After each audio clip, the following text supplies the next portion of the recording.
Hey, bring it up. Hey, 17, let's go. Get your butt up here. Let's go, man. Oh, get up here. Let's go. Hey, I'm going to tell you what, man.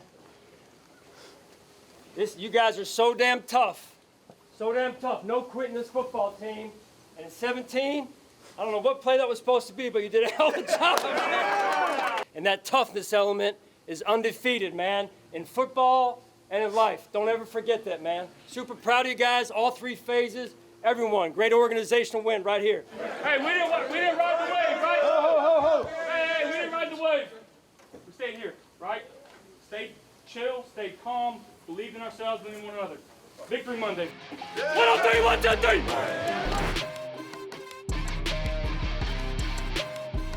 Resilient, tough. That is Buffalo to a core, baby.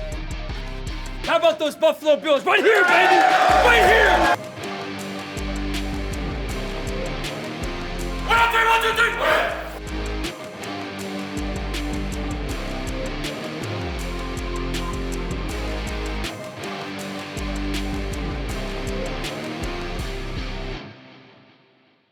Hello, everybody, and welcome into Week 15 of the Sean McDermott Show presented by Kaleida Health. Thanks for joining us there at home. Sean, thanks for giving us a few minutes today. Wow, resilient and tough. What a great win for your team. That storyline was all about what your regular season has been about. You score 21 points. You go from down 10 to up 11 in just a few minutes. You know, how important is it maintaining that mindset that, hey, it could happen, we could make it happen? What's that mean to your team in this playoff push? Well, it's important. We stay together like we did, and the guys executed, coaches made great adjustments, and nobody backed down. And when the offense came back and scored rather quickly, then it was the quick pivot again. 2 turnovers quickly by the defense, another 14 points, and then it was on from there. Right. How about Josh? 22 of 28, 251 yards, 3 TDs, passing, a rushing touchdown, a 40-yard rushing touchdown. He made some plays that only he can make.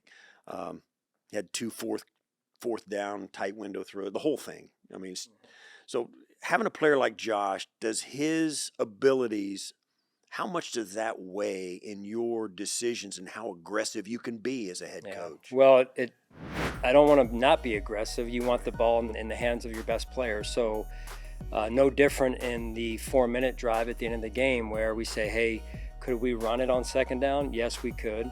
But you also want to say, hey, I want to make sure our best player has 2 chances to convert on the second and then third down to win the game for us. All right, we got to talk about this 21-point swing in the fourth quarter. You're down 28-18 with like 8:44 left, 8 3/4 minutes left in the game.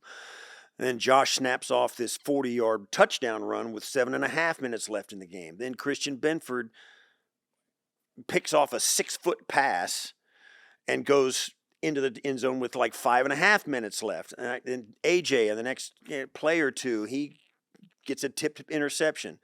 And that leads to Jackson Hawes' touchdown with 3:03 left. And you're up 11 after like a heartbeat ago being down 10. How do you react to that for your team? I know you want to kind of maintain your composure, but let me just say this: the radio booth up there, those guys had lost their minds. It was total bedlam. Yeah, no, it was. It was a quick turnaround in energy, momentum, however you want to say it, and again, give the players credit. They executed at a high level. That takeaway by Christian Benford, and then the subsequent score, the very next play to go back out there when you know it's going to be a passing situation. And we had trouble stopping their pass, in particular on third downs. Well, here we go. It's basically a third down right off the bat on first down. And Jordan Phillips gets his hands up, tips the pass. AJ intercepts it, and we're back in business again. Just a huge swing in the game. So Christian was the AFC Defensive Player of the Week last week, right? So he gets this jumping interception. He's the first player in Bills history with back-to-back defensive touchdowns in week-to-week games. Unbelievable. It's the first time in history. How incredible is it to see a defensive guy like Christian Benford play at his best in clutch moments like this, particularly given his journey? No, it is. And we talked about it a little bit last week. He was our field corner. There's a field and a boundary corner, Steve, and he was our field corner.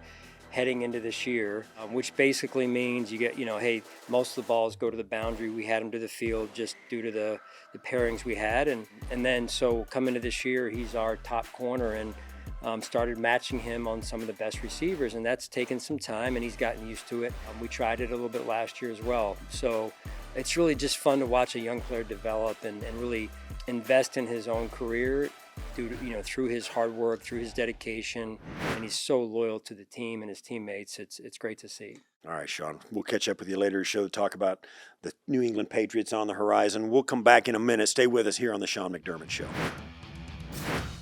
Game Plan is presented by Energy Mart, official energy supplier of the Buffalo Bills.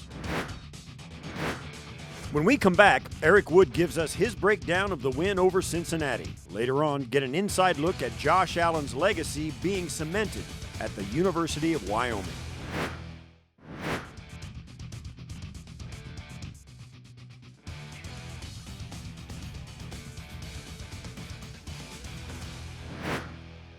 Welcome back to the Sean McDermott Show, and it's time now to chop some wood with our good friend Eric Wood. Thanks for the radio call, Eric. It was an epic game for a game that was absolutely drunk for all the highlights that were in it. Let's talk about how fun a game it was, particularly since the Bills walked out with a win. Yeah, those are fun ones to call. You have two of the best quarterbacks in the league going toe-to-toe, and neither of them disappointed in this one. Highlights going both ways. Only 3 real possessions for each team in the first half. That's how efficient both these teams were. The Bills have a turnover on downs around midfield, but they go this entire game without punting the football, so their offensive efficiency was great. They did go for 4 fourth downs in this game, understanding that with the Cincinnati offense as banged up as you are on defense, you're going to have to stay aggressive throughout this game. You know, you take this game in its totality, and you just kind of throw it on the pile of 100 games like it that Josh has played in and won exactly like this. The whole team had shoulder straps on. Josh put them on like a backpack and said, let's go. He made 4 or 5 plays, and maybe 4 or 5 more plays that were more subtle but equally important in this game. Yeah, some of the throws, especially the 4th down ones, you had the one to Gabe Davis, you had the one to Shakir for the touchdown, the Jackson Halls, the protection on that play, to be able to find him in the end zone, critical plays with his arm, and then obviously the 2 huge runs in the game that were back-breaking plays for the Bengals. But the Bills have had a ton of success in December football, and it's about this time of the year that when push comes to shove, Josh Allen says, give me the ball. I'll take the ball in these moments, and that's when we see him show up in the biggest ways. One of the things I thought about this, with Joey Bosa out of the lineup, with Ed Oliver out of the lineup, with Michael Hoyt out of the lineup, and the rotational way they've had to construct their secondary, Taylor Rapp off the field, you knew the defense was going to have its hands full. And really what you're asking for, Eric, is just less than a handful of spectacular plays, and certainly Christian Benford and all these guys gave them to us. Yeah, Christian Benford has played outstanding as of late. Last week, 0 receptions given up to DK Metcalf. Yesterday, Next Gen Stats has him for 0 catches given up while trailing around Jamar Chase. When he was in coverage on him, Jamar Chase did not have a catch on him. He has the sack, the only sack for this Bills defense in the game, and then also the pick 6. He's playing at an extremely high level, and I thought those splash plays were allowed to happen because of the way they stopped the run in this game. They hold Chase Brown to right around 3 yards a carry, so the Bengals couldn't go back to the well over and over with the run game, force them to be aggressive, and that's when the Bills defense was able to make them pay. Thanks, Eric. Good stuff. We're going to look forward to hearing your radio call in New England against the Patriots for this huge matchup for the division. Yeah, should be a fun one. Looking forward to it, Steve. Still to come on the Sean McDermott Show, travel with Josh Allen to Wyoming as his jersey is retired. Plus, we break down some next-gen stats in Sportsology.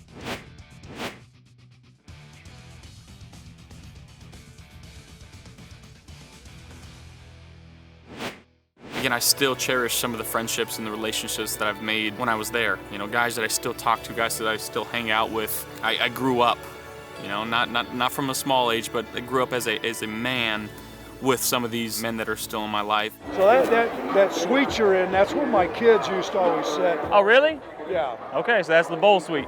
No bullshit. Yeah, bowl. Well, it's going to be interesting. You know, I'm going to be out on the field. It was interesting when I went back to Buffalo because I hadn't seen him in 7 years, and it's going to be emotional for me. I know it's really touching for him. I'm just going to really, really enjoy and embrace the moment. Let's do a family photo real quick. You crying yet? You know I'm gonna cry. Cowboy fans, please welcome to the field, number 17, Josh. You know, it's kind of the ultimate tribute to our most famous alum.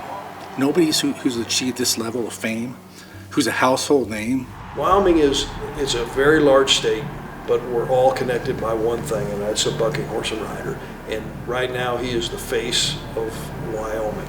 We're a national brand because of what he did and what he is continuing to do, I mean, on a national stage. And he certainly put the University of Wyoming on the map.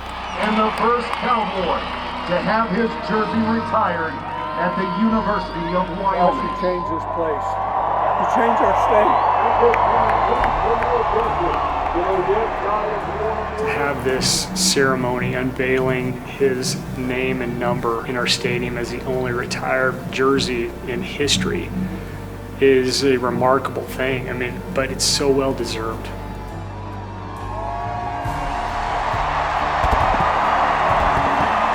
Pretty cool. This place is special to me, to have that opportunity to wear the brown and gold, and he did the exact same thing. It meant a lot to him. It meant a lot to us. First off, I just want to say thank you for everybody coming out tonight. This is such an amazing honor, a huge blessing. There's so many people that I can thank for this achievement. A lot of teammates here. Love you guys, Coach Bo, Coach Viggs, people that believed in me, the fans and the support here in Wyoming. I'm so honored and blessed to represent this university and this beautiful state. I love you guys. Thank you. God bless. Go Pokes. And it will always suck to be a CSU Ram. I don't think being the first means a lot to Josh, but I think just that his number's retired, because that's the kind of person he is. He's a leader, but he's humble. I think his legacy is being honored as probably the greatest football player, obviously, that's ever come through this place. Josh is a transformational face. He's transformed the Buffalo Bills. He transformed the University of Wyoming. He's a generational talent. He's the ultimate competitor. It wasn't easy all the time, but he was a competitor that refused to lose for us. Just one of the most dynamic players that has ever played here at the University of Wyoming. He's the greatest football player that ever played here. No doubt about that. And not only that, he's a great human being. This is a person who does things right. He takes responsibility. He works really, really hard. He doesn't blame other people for any kind of failures. He cares about people. He's top shelf, first class, everything he does. Josh is the face of our state to this day. He made people start to believe that we could do more than what we thought we could.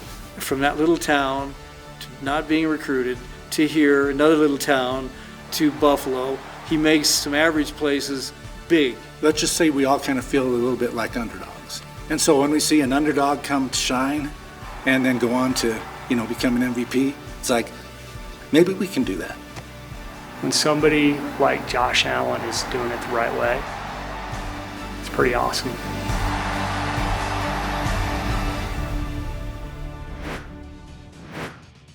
Next up on the Sean McDermott Show, we break down some next-gen stats in Sportsology. Plus, hear Coach's final thoughts on facing the Patriots on Sunday. Sportsology is presented by ECMC. ECMC, official healthcare provider of the Buffalo Bills. The Bills came alive in the second half against Cincinnati. Down by 10 in the fourth quarter, they turned the aggressive meter up a notch, scoring 21 points. Bills quarterback Josh Allen started the madness, scoring a 40-yard rushing touchdown. Next, Buffalo's defense locked down Bengals quarterback Joe Burrow with back-to-back interceptions. One went for a pick six. Here's a look back at the snowy victory. The Bills scored a whopping 28 points in the second half. 6 were thanks to cornerback Christian Benford's pick six. Benford's 63-yard pick six actually increased the Bills' win probability by 60.8 percentage points, from 16.2 to 77%. That's the single biggest swing in win probability on a play outside of the last 2 minutes since 2016. The defense was on fire in the fourth quarter. AJ Epinez's interception on the next play increased win probability by 17.4 percentage points. That marked Epinez's fourth career interception, making him just the second defensive lineman in Bills history with that number. The unit has collected 6 takeaways in the last 4 games. That's tied for third most in the NFL over that span. In addition to his pick 6, Benford locked it down, allowing no catches on just 2 targets across 16 matchups against wide receiver Jamar Chase, according to Next Gen Stats. He's the first Bill ever to record defensive touchdowns in consecutive games. The Bills now have 2 comeback wins this season after trailing by 10 or more points in the fourth quarter, making them the 3rd team to do so in Bills history. The Bills own December. They're 19-3 since 2020 in the month of December. Quarterback Josh Allen has been the magic behind it all, unleashing his rocket arm and legs that can't be stopped when it truly matters most. Allen goes off for an average of 3 touchdowns per game in December. When it's too cold for them, it's just right for Buffalo's quarterback. After the break, the crew from Buffalo Bills Weekly gives us their game preview for Sunday's showdown with the Patriots. Plus, Coach tells us what it will take to get the win against New England on Sunday. The Bills are back on the road for an important matchup against the New England Patriots in Week 15. The Patriots team Buffalo will see on Sunday very different than the team they played in Week 5. The Patriots are on a 10-game win streak. They're playing confident and beating teams by an average of 9 points per game. Yeah, and the other thing is, yes, they're playing a 4th-place schedule. They've benefited from that. You can't blame them for who they have to play and who's on their schedule. But I think more importantly, a picture of that consistency comes in the current streak they're on. It's basically 10 straight games in which they've scored at least 23 points and given up fewer than 23. Obviously, if you're scoring more points than your opponent, you're going to win games. But I think it just speaks to the consistency of their scoring, the consistency of their defense. And that's why when they get to the end of these games, they're usually on the right side of it and putting another one in the win column. And we know New England's coach, Mike Vrabel, he elevates the level of everyone on that team. The quarterbacks, Josh Allen and Drake May, are the catalysts for their respective teams. Allen has the clutch gene. A game is never over with him at the helm. He's second in the NFL right now in touchdowns. May is Mr. Efficient. He's made great decisions in his 2nd year in the NFL. He leads the NFL with a 71.5% completion percentage. Yeah, this is a whale of a quarterback matchup. These are the top 2 rated passers in the AFC. May at 111.9, Josh at 102.9. And look, you got to give credit to New England offensive coordinator Josh McDaniels. He's done an excellent job of providing May with as much pre-snap information as possible to help him make the right decisions. McDaniels also prioritizes protection in every play he calls to give May the extra half second a younger, less experienced quarterback might need to decipher what he's looking at and make a quality decision. McDaniels is probably up for Assistant Coach of the Year with the job he has done with Drake May this season. Yeah. In a game like this, you need your best players to be at their best. It's about leveling up and locking in. What is one matchup Buffalo has to win? Well, I think they have to get to May pressure-wise, force him into some hurried decisions. So that's a key matchup for me. And look, this is a team that we said has evolved on offense. They're running the ball a lot better now than they were earlier in the season. Rookie Travion Henderson has been a revelation for their run game. I think he's going to see a lot of action. He is a home run threat, just like James Cook is. We've seen Buffalo's run defense improve in the last couple of weeks. They have not given up more than 75 yards on the ground. That's a plus. So I think if this run defense we've seen the last 2 weeks can come and show up in New England, they can make the Patriots one-dimensional on offense and then get after May. For more from Brownie and Maddy, including insights from players and coaches, check your local listings for Buffalo Bills Weekly, also available on Buffalo Bills YouTube. Coach, you're back on the road for a divisional showdown with New England. They're 11-2 on the season. They're coming off their bye week. Playoff atmosphere going to be in Foxborough this coming week. This is a team that doesn't make very many mistakes, and I think that's more their hallmark for their 11-2 mark, right? Yeah, they're well coached, done a really good job this offseason of changing some of their roster around with the new regime, and like you said, they don't beat themselves.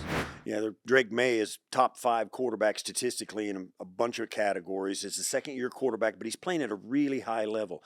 You've seen Drake May earlier in the year. What sticks out as his strong suit here in 2025? Well, he's taken what the defense gives them. Josh McDaniels, their offensive coordinator, former head coach, does a really good job of developing quarterbacks and moving the offense through different channels, different personnel groupings, so on and so forth. And they're playing at a very high level right now. All right, Coach, thanks. Good luck in New England this weekend. We'll be back next week, and thanks for joining us there at home for the Sean McDermott Show. We're presented by Kaleida Health. We'll see you next time, and as always, go Bills. Final Thoughts is presented by Toyota. Toyota is the official car and truck of the Buffalo Bills. The Sean McDermott Show is presented by Kaleida Health, the official healthcare system of the Buffalo Bills. By Connors and Ferris, your workers' comp attorneys. Call 684-COMP today. And by Toyota. Toyota is the official car and truck of the Buffalo Bills.